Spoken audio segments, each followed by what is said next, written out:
Bismillahirrahmanirrahim. Assalamualaikum warahmatullahi wabarakatuh. Waalaikumsalam warahmatullahi wabarakatuh. Para pemirsa yang dimuliakan Allah, semoga semuanya dalam keadaan baik-baik saja. Alhamdulillah, kita akan melanjutkan podcast kita tentang motivasi Islam. Alhamdulillah, motivator kita sudah ada di tengah kita, Pak Rahmat, ya. Terima kasih Pak Rahmat atas kehadirannya. Ya. Sama-sama. Mari kita lanjutkan bincang-bincang kita tentang motivasi Islam ini. Jadi motivasi itu salah satu yang akan mempengaruhi kita menjadi orang yang berprestasi. Nah, pada hari ini kita akan membahas tentang bagaimana menjadi orang luar biasa. Orang luar biasa itu orang hebat. Orang hebat itu adalah orang yang produktif, yang punya peran besar dalam melaksanakan tugasnya dalam berbagai lapangan. Tidak harus jadi pemimpin saja, ya. Orang biasa pun bisa menjadi orang luar biasa. Ya. Nah, insya Allah nanti kita akan bahas dengan Pak Rahmat. Ya. Nah, pertanyaan pertama yang tentu harus kita ketahui, ya, Pak Rahmat, ya, mengapa kita harus menjadi orang luar biasa? Oke, bismillahirrahmanirrahim. Terima kasih Pak Prof atas kesempatannya. Oke, latar belakangnya ya saya melihat bahwa banyak sekali ya bangsa Indonesia atau umat Islam yang mereka itu menghabiskan waktunya ya hanya untuk biasa-biasa saja gitu, menjalani hidup apa adanya gitu. Nah, sayangnya kalau kita hidup dengan apa adanya, artinya menjadi orang yang biasa-biasa saja, atau dengan kata lain orang biasa itu orang yang di atas, yang rata-rata lah, orang yang rata-rata. Nah, saya sempat membaca sebuah kutipan dari Grant Cardone, seorang pengusaha besar di Amerika sana. Dia mengatakan bahwa rata-rata itu adalah rumus menuju kegagalan. Jadi kalau kita menjadi orang yang rata-rata saja, kata dia, ya kita akan gagal. Artinya tidak akan memiliki prestasi yang besar. Jadi salah satu rumus kalau kita ingin sukses, ya kita harus di atas rata-rata. Artinya harus luar biasa. Tidak menjadi orang biasa-biasa saja. Yang pertama itu. Jadi salah satu kunci sukses. Yang kedua, ya hidup kita terlalu singkat. Umat Rasulullah itu, ya kata Rasulullah mengatakan bahwa umurnya itu antara 60 sampai 70 rata-rata. Meskipun Pak Prof udah dapat bonus banyak ya Pak Prof. Ya. Luar biasa. Nah, artinya hidup manusia itu terlalu singkat kalau kita menjalaninya untuk peran kita yang kecil. Padahal kita dicontohkan bahwa, mulai dari Rasulullah, bahwa Rasulullah itu membawa Islam itu tidak hanya untuk bangsa Arab saja, tidak untuk bangsa Mekah dan Madinah saja, tapi mengemban misi rahmatan lil alamin. Artinya untuk seluruh dunia, untuk seluruh umat manusia. Itu sudah contoh teladan bahwa kita itu tidak hanya bertindak hanya untuk lokal saja. Artinya begitu membesar. Kemudian dilanjutkan oleh para sahabat yang menyebarkan Islam ke penjuru dunia. Bahkan sampai ke Indonesia, di mana jarak dari Jazirah Arab sampai ke Indonesia itu kan jauh. Belum Eropa dikuasai, belum masuk ke Amerika dan sebagainya. Itu luar biasa. Belum di abad-abad pertengahan. Ya contoh yang paling terkenal, yang paling luar biasa itu Ibnu Sina. Ibnu Sina itu luar biasa. Jadi ilmu pengetahuannya itu benar-benar mempengaruhi keilmuan di dunia kedokteran. Bahkan sekarang menjadi rujukan utama itu. Sama dokter-dokter di barat pun ya menggunakan rujukan utama. Dan kalau diceritakan banyak lah para sahabat, para generasi penerus sampai sekarang, di mana umat Islam itu menjadi orang-orang yang luar biasa, yang hebat. Ya banyak sekali, mungkin tidak akan cukup jika diceritakan banyak di sini. Artinya, satu mengajak lah, terutama bagi diri saya sendiri, kepada semua penonton YouTube ini, dan umumnya seluruh umat Islam di seluruh dunia, supaya kita itu lebih berusaha untuk menjadi lebih baik lah, menjadi orang yang luar biasa. Dan yang ketiga, alasannya kenapa kita harus menjadi orang yang luar biasa, sesuai dengan sabda Rasulullah, yaitu untuk menjadi umat yang terbaik, menjadi manusia yang terbaik. Apa itu? Yang paling memberikan manfaat sebesar mungkin bagi sesama.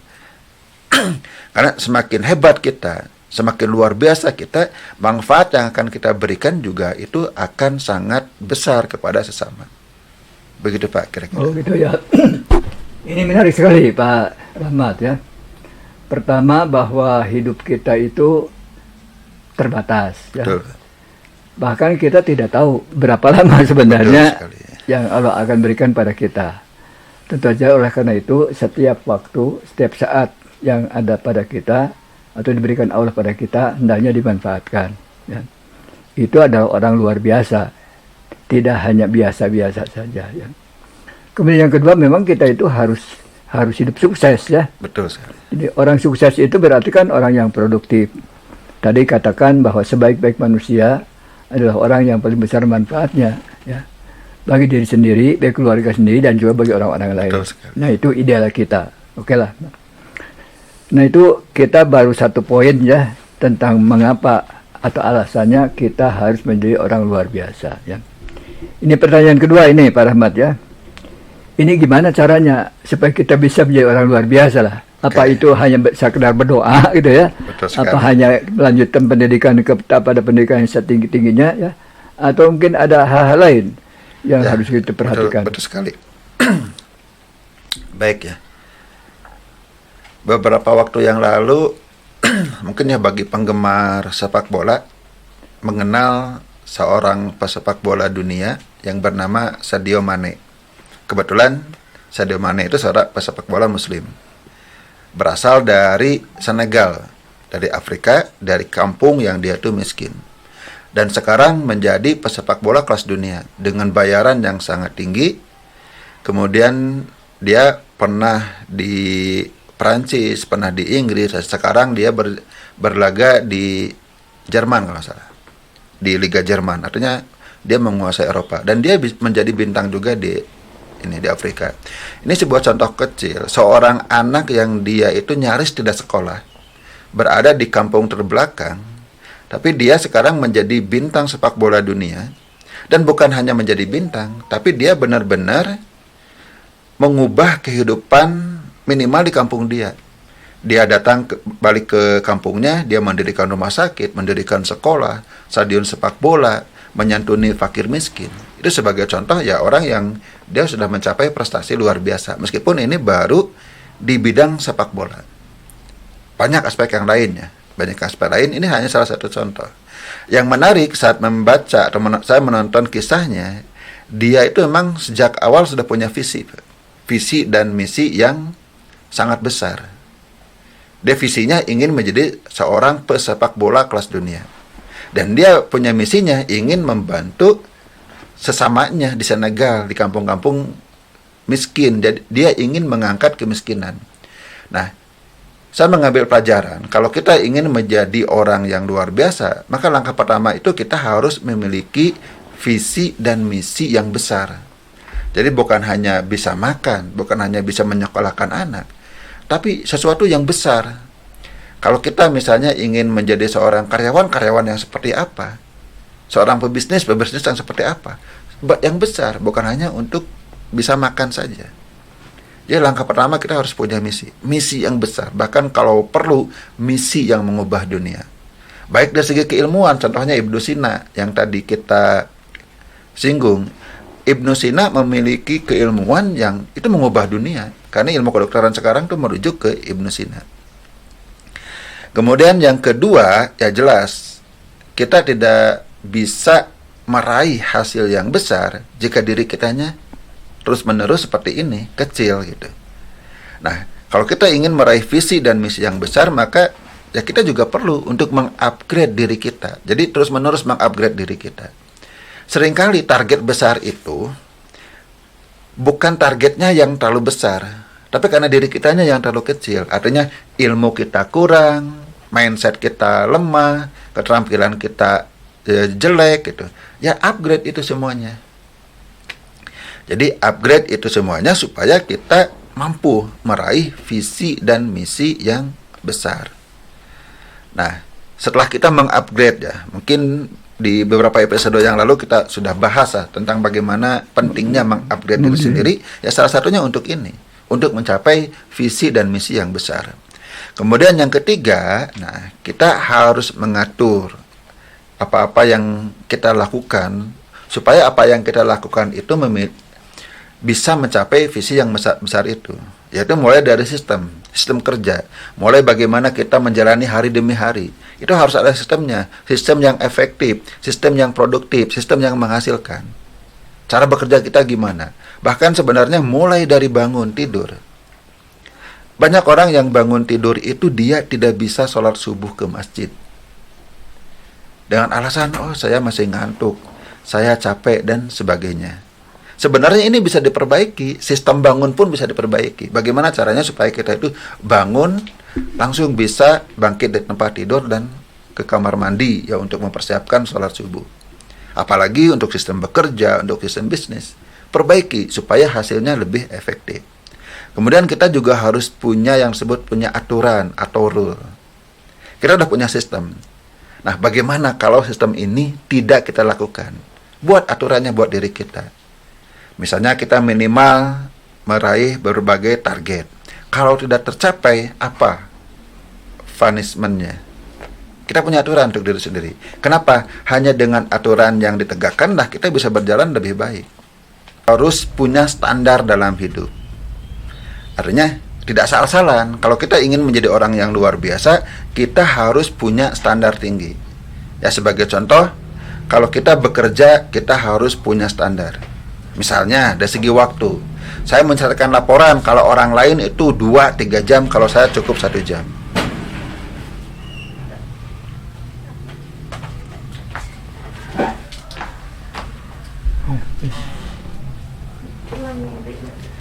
Oke. Berikutnya, untuk menjadi orang luar biasa, kita harus punya apa yang disebut dengan standar. Standar yang tinggi. Kalau ingin menjadi orang yang luar biasa, kita harus punya standar yang di atas rata-rata, lebih tinggi. Kalau misalnya sebagai contoh, kalau kebanyakan orang, misalnya membuat laporan itu 2-3 jam, atau bahkan ada yang seharian. Tapi kalau Anda ingin menjadi orang luar biasa, buat laporan minimal, maksimal 1 jam. Anda lebih baik dibandingkan dengan orang lain. Harus di atas rata-rata. Kalau misalnya kita pekerjaan yang lain pun sama, di atas rata-rata orang lain itu seperti apa, kita buat pekerjaan kita itu jauh lebih baik dibandingkan orang. Kita harus punya standar. Kita sendiri yang menetapkan. Supaya kualitas output kerja kita itu lebih bagus dibandingkan dengan kebanyakan orang lain. Nah, seperti itu, Pak. Ya, jadi kalau Bapak singkat gitu ya, simpulkan, ada beberapa hal yang akan mempengaruhi seorang menjadi orang luar biasa ya. Yang pertama punya visi dan misi. Visi itu biasanya cita-cita yang besar ya, yang luhur dan agung. Dan yang kedua, dia sendiri harus ada upaya yang keras ya untuk mewujudkan visi dan misi tersebut ya. Sebab tanpa ikhtiar yang keras, yang namanya visi itu barangkali hanya mimpi saja gitu ya, tidak akan menjadi kenyataan ya. Nah, kemudian yang ketiga ya, harus punya satu sistem kerja yang bagus ya. Sebab bagaimanapun juga produktivitas itu tidak ujug-ujug datang ya. Harus ada sistem yang harus kita gunakan dan kita konsekuen untuk melaksanakan sistem tersebut ya. Dan yang keempat yang Bapak lihat, kita punya mental juara gitu ya. Betul sekali. Seorang juara itu memang tidak ujug-ujug datang, tapi dalam dirinya itu memang ingin menjadi juara. Nah, seorang yang punya mental juara itu tentu orang yang sangat serius, sungguh-sungguh ya. Berlatih juga kontinu ya, tidak hanya sekali-sekali saja ya. Dan yang terakhir ini Pak Rahmat ya, tampaknya orang yang akan menjadi orang yang hebat luar biasa juga harus bisa memanfaatkan lingkungan. Betul ya. sekali. Sebab lingkungan itu penuh dengan semacam ya kemungkinan ya. Jadi potensi-potensi lingkungan itu dia bisa menggunakannya dengan sebaik-baiknya. Tidak hanya ditonton ya. Dari setiap peluang itu dimanfaatkan dengan sebaik-baiknya. Gimana tentang potensi lingkungan? ada sebuah mindset ya, atau cara berpikir yang selalu saya pegang, yang disebut dengan leverage atau daya ungkit. Begitu. Ya, daya ungkit. Artinya memanfaatkan lingkungan itu adalah salah satu strategi kita untuk menghasilkan kerja-kerja terobosan. Seringkali apa yang kita butuhkan itu sebenarnya sudah ada di lingkungan kita. Banyak orang yang sudah bisa membantu kita. Teknologi sudah ada di sekitar kita. Sekarang kan internet udah ada di mana-mana. Komputer udah lebih murah. HP apalagi gitu. Sebenarnya udah ada lingkungan. Kemudian lingkungan potensi alam dan sebagainya. Itu banyak sekali. Nah, emang salah satu cara kita ingin menjadi orang yang luar biasa, kita harus pintar-pintar bagaimana cara memanfaatkan apa yang sudah ada. Dengan konsep leverage tadi, daya ungkit, bagaimana dengan mengoptimalkan apa yang sudah ada, pertama untuk hasil yang jauh lebih besar, dan yang kedua supaya kerja kita itu lebih ringan. Gitu. Jadi kalau kita melihat dalam sejarah ya, kenapa orang Inggris itu punya jajahan di mana-mana ya? Karena memang lingkungannya itu adalah lingkungan yang keras, Pak. Betul. Ya. Jadi lautnya bergelombang terus ya. Kemudian lingkungan juga relatif gersang gitu ya. Jadi mereka itu terdorong untuk mencari cara-cara bagaimana supaya hidupnya itu ya lebih baik ya. Betul. Sehingga dia itu mencari ke tempat-tempat yang lain ya. Kemudian demikian juga orang Jepang. Orang Jepang itu relatif sangat disiplin, Pak. Karena memang lingkungan juga keras ya. Jadi negara yang paling banyak gempa bumi itu di Jepang, Pak ya. Sehingga mereka itu ya betul-betul senantiasa siap siaga ya untuk menghadapi segala kemungkinan. Nah, kita di Indonesia lingkungannya itu terlampau bagus ya, terlampau baik ya. Jadi hujan hampir setiap tahun ada gitu ya. Di mana-mana tanahnya sangat subur ya. Sehingga orang itu tidak terdorong untuk bekerja keras, bekerja bersungguh-sungguh ya. Nah, jadi tampaknya lingkungan yang keras juga kalau ditanggapi secara positif itu bagus, Pak. Ya. Betul sekali. Sehingga itu bisa berkembang lebih hebat, jadi menjadi luar biasa dibandingkan orang-orang biasa. Gimana pendapat Pak Rahmat ini?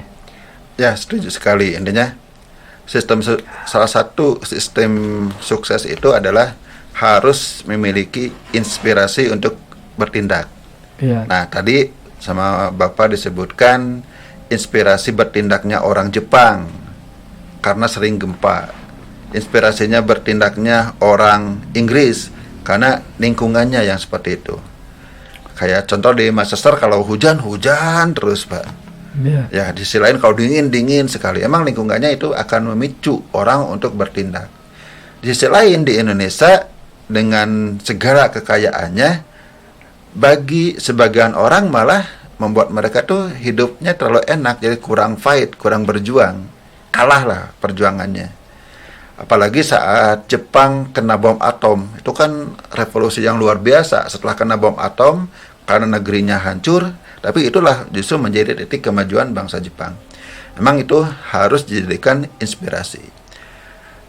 Tapi pada ujungnya adalah bagaimana cara kita menyikapi lingkungan kita. Ya, jelas menyikapi lingkungan kita yang sudah kaya, sudah makmur kayak Indonesia, tapi kita menyikapinya dengan cara yang salah, hanya untuk bermanja-manja, ya jelas itu cara menyikapi yang salah. Tinggal kita perbaiki cara menyikapinya. Justru harusnya Indonesia itu negara kaya, harusnya saya bisa berbuat lebih karena Indonesia itu negara kaya. Ya. Jadi makanya kalau Bapak mah tidak keberatan apabila orang asing banyak datang ke Indonesia ya. Biar dia itu bisa menunjukkan kemajuannya lebih hebat dibanding dengan kita. Sehingga kita itu akan terdorong ya. So, kalau kita tidak ada tantangan, manusia itu relatif malas ya. Betul, tidak mau bergerak ya. Nah, jadi lingkungan yang baik ini supaya betul-betul bisa memberikan manfaat pada kita. Betul Ya. sekali. Nah, tentang pengaruh lingkungan, Bapak pernah tinggal di Amerika ya, pada musim dingin, Pak. Itu kalau keluar itu jalan tidak bisa lambat, Pak. Harus ngagidik, Pak. Ya. Betul sekali. Harus cepat ya. Nah, jadi kebiasaan ngagidik itu kemudian dilakukan pada musim-musim yang lain ya. Nah, kalau di kita kan banyak sekali orang berjalan itu ya seperti santai gitu ya, alon-alon gitu ya. Kalau di sana kalau pada musim dingin, kalau kita alon-alon itu sudah celaka ya, akan kedinginan dan bisa mati itu. Nah itu ya pengakuan. Mari kita lanjutkan Pak Rahmat ya. Tadi bagaimana cara kita menjadi orang luar biasa. Nah ini yang ketiga ya. Nih. Betul. Itu langkah-langkahnya kita gimana ini? Langkah-langkah supaya kita menjadi orang luar biasa. Segala sesuatu kita itu akan diawali oleh apa yang disebut mindset. Kenapa banyak orang yang dia itu tidak ingin menjadi orang hebat? Ya karena mindsetnya. Mindset dia mengatakan ya buat apa menjadi orang hebat? Mindset dia yang mengatakan yang penting saya bisa makan. Yang penting dapur ngebul. Yang penting anak bisa sekolah. Mindsetnya seperti itu. Apalagi sekarang SPP di sekolah negeri udah gratis ya makin enak. Nah, mindsetnya ya orang ya udah gitu. Toh kita bisa menjalani hidup. Nah, langkah pertama kalau kita ingin menjadi orang yang luar biasa ya kita harus melepaskan diri dari mindset tersebut. Mindset biasa-biasa saja, mindset orang rata-rata. Kita harus melepaskan diri dan berubah menjadi mindset luar biasa, orang-orang yang memiliki visi dan misi yang besar. Caranya ya kita belajar, contoh kepada orang-orang yang hebat. Sebenarnya banyak sekali ya sekarang itu buku-buku yang membahas bagaimana kisah sukses orang-orang yang hebat, yang luar biasa. Ya kita baca, kemudian kita resapi, kita petik mindsetnya, bahwa mereka itu ya punya visi dan misi yang besar. Meskipun sekarang kita tidak sanggup, meskipun sekarang kita tidak mampu, tapi ya itulah langkah pertamanya kita harus punya mindset dulu. Ya, bahwa kita itu bisa memiliki atau bisa meraih mimpi atau visi dan misi yang besar. Ya, mindsetnya itu mindset yang besar yang tinggi itu dari mana datang itu? Apakah itu datang dengan sendirinya atau memang harus ada langkah apa gitu ya? Atau dari mana gitu ya? Sebenarnya kalau inspirasi ya tadi saya singgung, inspirasi kita bisa ambil dari banyak orang-orang sukses ya. Kita pertama ngambil inspirasi. Sekarang udah banyak buku sejarah, ada buku autobiografi, buku biografi itu udah bisa menunjukkan bagaimana orang-orang itu punya visi dan misi yang besar. Itu banyak. Tokoh-tokoh Islam juga banyak, luar biasa ya. Bisa dicari di toko buku atau di perpustakaan. Banyak orang-orang Islam itu yang memiliki, mereka itu mengubah dunia ya, memiliki visi dan misi yang besar. Ya kita ambil inspirasi dari mereka itu. Nah, itu udah akan mengubah mindset kita. Kemudian yang berikutnya ya kita harus mengambil keputusan. Oke, kita sudah tahu bahwa ada orang yang punya misi dan misi yang besar. Ya kita harus mengambil keputusan. Artinya dalam diri sendiri. Ambil keputusan saya tidak akan lagi menjalani hidup biasa-biasa saja. Ambil keputusan saya tidak akan seperti orang rata-rata. Saya akan menjadi orang yang luar biasa. Jadi kuncinya itu adalah di keputusan. Ya. Ya, artinya ini yang disebut dengan kita bangkit. Tidak biasa-biasa lagi. Bangkit itu. Ada yang mengatakan katanya kalau kita ingin menjadi luar biasa itu harus punya idola, Pak. Ya. Dengan adanya idola kita harus imitating. Jadi harus kita mengikuti cara mereka menjadi besar ya. Katakan idola itu ada seorang seniman ya. Bagaimana dia bisa menjadi seniman besar ya? Atau idola kita itu menjadi pengusaha ya. Bagaimana dia menjadi pengusaha besar ya? Nah, jadi dengan ada idola artinya ada pola sesuatu yang akan kita ikuti ya. Kemudian yang kedua bukan hanya kita membanggakan idola ya, tapi kita coba melangkah atau bertindak seperti idola kita. Itulah imitating ya. Betul. Tapi imitating itu jangan terlampau seperti ya fotokopi ya, tapi harus ada creativity, ada pengembangan dan juga mungkin hal-hal yang kurang ya kita hilangkan ya. Nah itulah imitating yang produktif dan kreatif ya. Gimana ini tentang masalah idola atau mentoring gitu ya? Ya, memang salah satu cara kita untuk meraih sukses ya sebenarnya ini masih sama Pak tadi. Saya mengatakan ada inspirasi dari orang-orang sukses. Nah, emang akan jauh lebih baik, akan jauh lebih efektif kalau kita punya idola saat ini. Yang pertama supaya zamannya mirip lah, meskipun mungkin beda. Ya saya dengan Pak Prof mungkin zamannya berbeda. Ya, dengan selisih usia, apalagi nih sama adik-adik yang di sini, dengan saya pun udah zamannya berbeda. Tapi setidaknya masih dekat zaman sekarang, zaman modern itu akan lebih mudah kita tirunya, lebih mudah kita belajarnya, bahkan jika perlu dijadikan mentor, menjadikan pembimbing. Dan memiliki mentor itu memang salah satu cara kita bisa mempercepat kita dalam meraih sukses. Ya. Sebenarnya bisa saya bahas juga Pak tentang mentoring dan sebagainya, tentang seperti itu. Cuma dengan melihat waktunya, mungkin saya akan fokus ke inti-intinya saja itu. Jadi intinya dengan punya mentor itu sangat bagus, memang bahkan sangat diperlukan supaya kita tuh bisa tertular luar biasanya dari orang-orang yang sudah luar biasa saat ini. Iya. Bapak waktu muda itu terus saja Bapak mengidolakan Bung Karno Pak ya. Pertama dia itu jago pidato ya. Jadi kalau mendengarkan pidato Bung Karno itu semangat itu jadi meluap gitu ya. Jadi kita ingin ikut bangkit ya. Yang kedua Bung Karno itu pemberani Pak ya. Waktu kita misalnya dikeluarkan dari anggota PBB ya, Bung Karno itu kemudian menyelenggarakan konferensi Asia Afrika ya. Ketika kita itu tidak bisa ikut Olimpiade ya, Bung Karno itu mendirikan yang namanya GANEPO, Game of Emerging Force ya. Itu Bapak terus terang saja ya, waktu muda itu betul-betul ya mengidolakan Bung Karno sebagai pemimpin. Dan memang pada saat itu kan kita belum punya pemimpin yang lain ya, kecuali Bung Karno ya. Oke Pak Sarmat, waktu kita dianggap sudah cukup ya, mungkin akan Bapak simpulkan ya.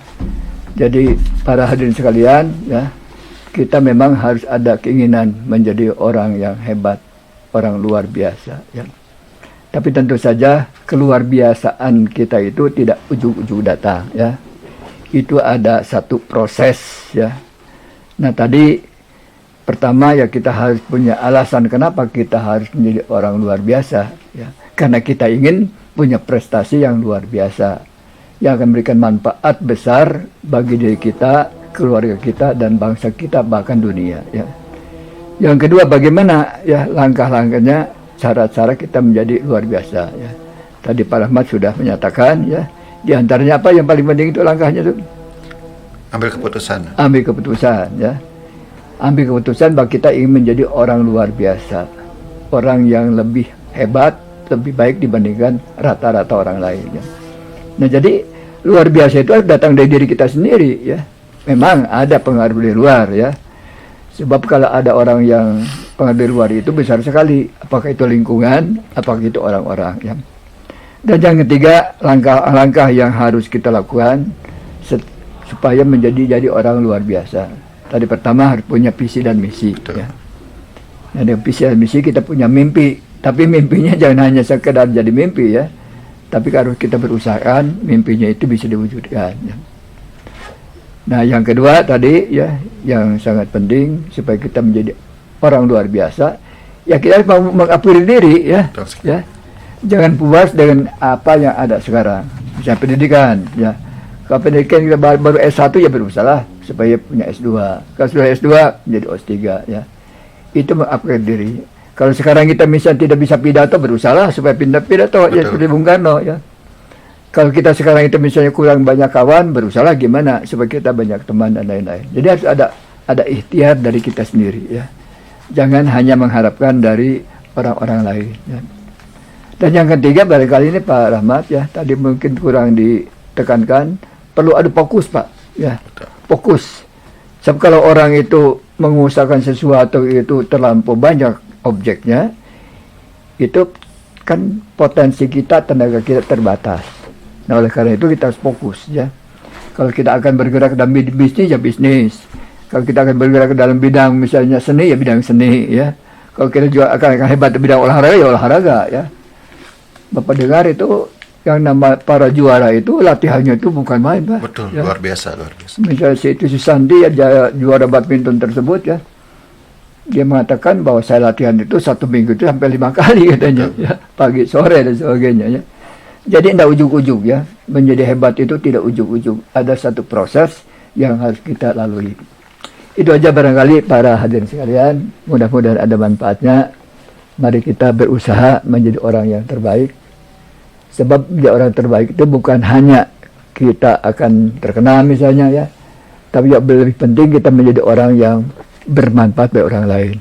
Sebab Nabi mengatakan sebaik-baik manusia adalah manusia yang paling besar manfaatnya bagi orang-orang lain. Mudah-mudahan demikian. Mudah-mudahan ada manfaatnya. Mohon maaf atas segala kekurangannya. Wassalamualaikum warahmatullahi wabarakatuh. Waalaikumsalam warahmatullahi wabarakatuh. Ya.